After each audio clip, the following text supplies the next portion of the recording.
Because of God's great love, we are not consumed. They are new every morning. Great is His faithfulness.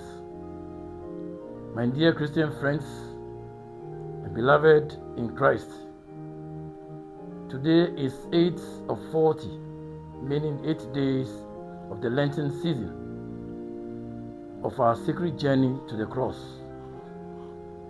Thank you, Lord, for fresh starts and clean hearts given to us this time round.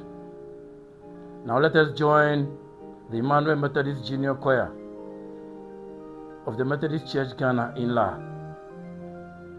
under the hymn or under the song Mankochem Nyami by Harvey Sylvie.